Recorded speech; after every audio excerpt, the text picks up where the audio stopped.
The Best 96.3, I'm Ana Alicia Anguiano with your news for today, November 30th, 2011. A 22-year-old U.S. citizen is in stable condition after being shot multiple times in Mexico while trying to flee to Eagle Pass. Just after 1 a.m. Tuesday, the victim, whose name has not yet been released, went to a convenience store in Piedras Negras to pick up some items.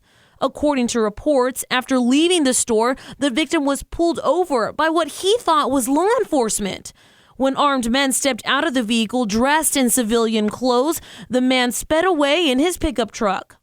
That's when, according to Maverick County Sheriff's Department, the armed men jumped back in their vehicle and chased him onto Eagle Pass's International Bridge, firing their rifles the whole way through, turning around only when the victim reached U.S. soil. According to reports, the victim had multiple wounds to his chest and arm. Photos released show a blood-soaked white t-shirt and driver's seat and a cracked rearview mirror from one single bullet hole. Officials say there was extensive damage to the victim's pickup truck, which was searched for illegal imports, but that search turned up nothing.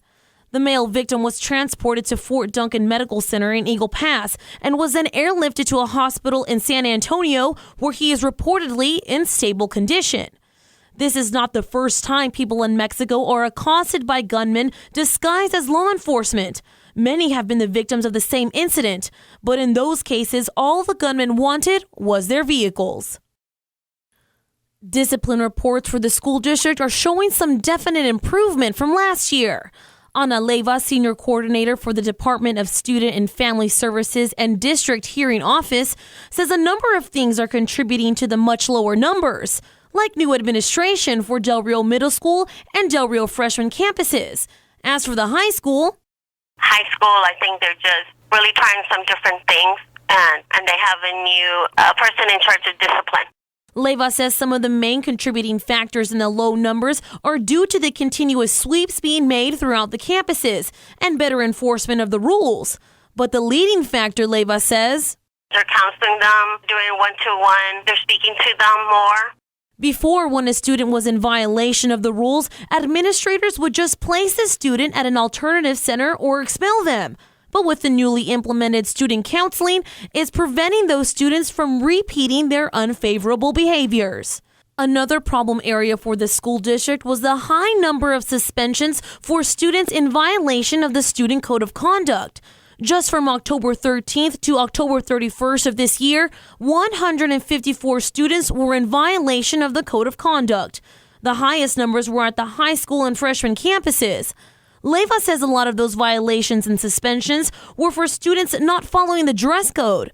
But this go-round, it's a whole different ballgame. This year what they're doing is either they're providing the clothing or they're asking the parents to bring them clothes. While there will always be some problem areas concerning students and their behaviors, one thing is for sure, administrators are doing something about it. You can catch us every weekday with your up-to-date, up-to-the-minute news. Follow us on Twitter, KTDR-FM, or on our webpage, thebestktdr.com. With your radio news, I'm Ana Alicia Anguiano. This segment brought to you by Buffalo Wings and Rings of Del Rio. Great food, no bull.